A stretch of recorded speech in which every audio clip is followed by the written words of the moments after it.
ng perfect timing ni Lord. Ano sabi nila? Kung nandito lang sana kayo. Sana namatay ko pag ko. Ang sinisisipan nila ang Panginoon. Pero bakit ang Panginoon ay pumunta doon? Dahil meron siyang gustong ipakitang himala. Amen? Kaya sa pagkatabi mo, huwag kang mainipin. Kaya kadalasan yung mainipin, ako, yan hindi pinapapana. Wait lang. Kaya kung kayo mga bata ngayon, wait lang. Amen? Merong perfect time na ibinibig sa atin ito. Tapos sa kamay na gusto mo yumaman, huwag kang mag-iisip ng kung ano-ano. Basta Lord, magsikap lang tayo. Sabi niya, nasa taong gawa, nasa Diyos Ewan mo ba? So how we overcome death and terrifying trials in life? Una, we depend and trust to God. Para mga kapatid, tayo ay ma-overcome natin ang lahat ng pinagdadaanan natin, hirap na halos ikamatay na tayo, ang atin. Kay Lord ka lang dumipende. Kay Lord ka lang sumandal. Kasi lahat ng bagay din sa mundo, pag sinandalan mo yan, ako mabubuwal yan. Maglalaho yan. Pero pag kay Kristo ka sumandal, hindi ka mabubuwal dahil siya ang batong hindi matitiba. Tapos ang kamay na kay Lord lang nakasandal. Ako, pagpapalain tayo. Ang pangalawa, gladly bear the open cup of trials. Ano sabi ito? Maging masaya ka. Tanggapin mo lang na may kagalakan, anuman yung trials na dumarating. Bakit? Hindi tayo pabayaan ng Diyos. Alam na kung saan ang makakayahan natin. Di ba sabi nga niya, kung nabibigatan tayo, lumapit ka sa akin at ang kabigatan mo ay aking pagkakaan. At ang pangalan huli, accept the obligation that God gave us. Amen? Katulad ng Panginoon, ang obligasyon niya, sakupin at iligtas ang tao. Pero wari hindi niyo matanggap yung obligasyon ibigay sa Kanya.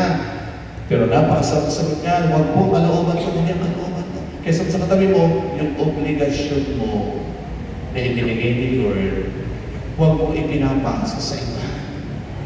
Dahil sa kabayan na hindi napapasa ng obligasyon, naku, yung mga anak nag-asawa, di ba? Kanina nakapasa yung obligasyon sa nanay, sa tatay. Nay, yung diaper ng apo mo.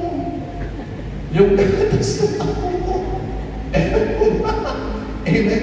Alam niyo, pinagpakaunsinig sa akin, iyak siya ng iyak. Matagal siya sa abroad para sa mga anak niya. Pero nag-for good na siya, malayo ang loob ng mga anak niya.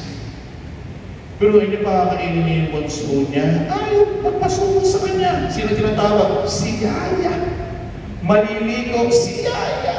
Matutulog, sinong gusto katabi? Si Yaya.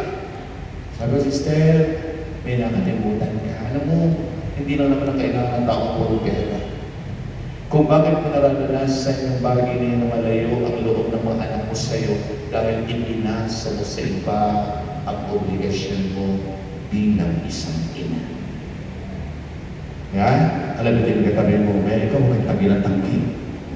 Huwag kang pasa ng pasa. Kung ano yung obligasyon ibinigay sa atin ng Diyos, hindi niya tayo mababayaran ito. Basta gampanan lang natin ang buong ina. Kung ikaw ay nanay, magpakananay ka. Kung ikaw ay tatay, magpakatatay ka sa obligasyon. Kung ikaw ay anak, magpakaanak ka sa obligasyon mo na sumunod sa iyong magulang. Kung ikaw ay nagtatrabaho saan man, gampanan mo ng mabuti ang obligasyon mo. At sa iyon, pagpapalaan tayo niya. Amen? Kaya ang hapon ng Panginoon ngayon nagsalit sa atin, don't worry. Be happy. Lumapit ka lang lagi sa akin. Ano man ang nararanasan mo, yung ibulong mo sa akin at ibulong sa akin. Kung gusto mo, iiyak mo pa. Hindi kita pababayaan. Tutulungan kita sa lahat ng sandali ng pagsubok na dumarating sa iyo. May natutunan ba tayo? Basta mo na natutunan. O tayo po tayo, mga kapatid. Taas muna natin ang ating kamay sa Panginoon. Alam niyo po, hindi ko alam kung ano yung mga problema meron tayo. Dahil wala naman tao hindi lumaan sa mga problema. Pero tandaan natin, may Diyos tayo. May Diyos tayo na unawa tayo. May Diyos tayo, mga kapatid, na nagsasabing na nga po, hindi kita iiwan. Hindi kita mapabayaan. Magalak ang lagi kang magalak, sapagkat ang Diyos ay kasama natin araw-araw sa ating buhay, anuman ang ating pinagdaraan. Tapos po natin ang tayo. At ibulong mo sa Panginoon ngayon kung ano man yung nagpapabigat sa iyo. Sabi mo sa Panginoon kung ano yung hindi mo pangailangan. Sabi mo sa Panginoon kung ano yung nakakasakit sa iyo. Ibulong mo sa Kanya ngayon kung anong binibitihin mo, kung anong nararanasan mo, kung anong pangarap mo na nais mo maabot sa buhay. Kay dakila ng pag-ibig mo, inilagay ang buhay dahil sa sala mo. Hinugod sa bibig, binigyan ang liwanag. Aming Jesus, sa iyang kay buhay mo. Pagkay dakila ang pag-ibig mo, inialay ang buhay dahil sa sala mo. Hinugod sa dilim, binigyan ng liwanag.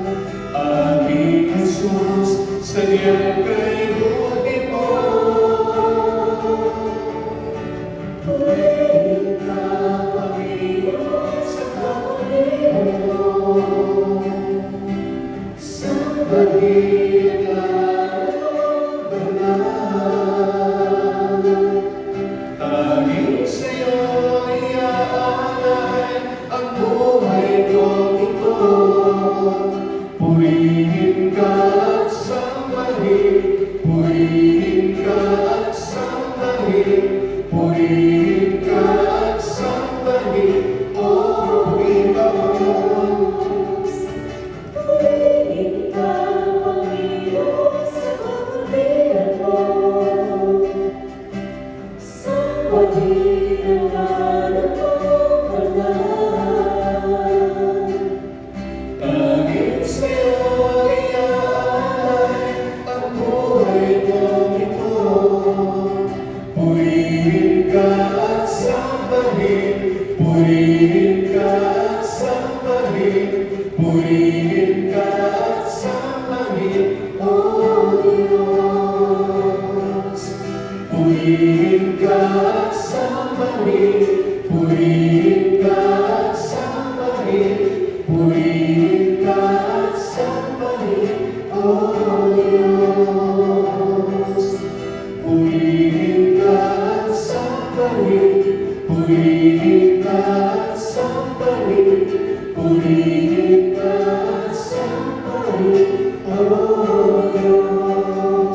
Mga kapatid, sa mga oras sa ating buhay na parang nahihirapan, na parang walang mga tao gusto makinig sa atin, walang gusto lumapit sa atin, walang nagpapalakas sa atin, lumapit tayo sa Diyos.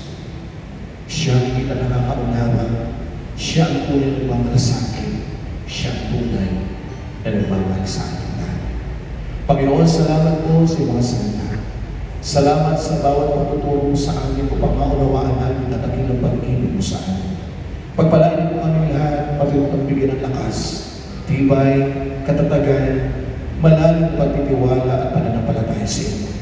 Alam po namin ang layo pang aming akbayin at marami pa kami mga hamon ng buhay na pagdaraanan. Pero hindi po kami natatakot sapat alam namin ang pangako mo na hindi mo kami iiwan at hindi mo kami papabayaan. Pagpalain mo ang gawain mo ito, lahat ng mga magagawa mo, mga awit man mo ito, ang lahat na sumusuporta sa gawain mo ito, pagpalain mo ito. Pagpalain mo ito pang na aming mga minamahal na pari sa panahon ito. Pagpalain mo po ang aming anak, ang sister wife, ako po ang pamilya namin at bawat pamilya namin ito ay pagpalain mo ang aming mga buhay, hanap buhay, ikinabuhay ng aming mga sa buhay. At katagpuin mo po ang lahat ng mga itinataas sa mga hilingan pangailangan at panalangin at handog ng aming mga kapatid na ito. Inangkin po namin sa pagpisa namin dito, dala namin ang katugunan, ang answered prayer baon namin sa aming pag-uwi at pagpapala. At sa'yo walang kaparangan, papuri pagsamat-pasalamat sa pangalan ng Ama, Anak at Espiritu Santo. Amen. Pagpalain tayo ng Yahawan Shaddai, kung mga tayo may kagalangan sa pagdilin tayo ng isa, ang Diyos ay kasama natin. Salamat po and God bless us. Maraming salamat po, Brother Paul Laro.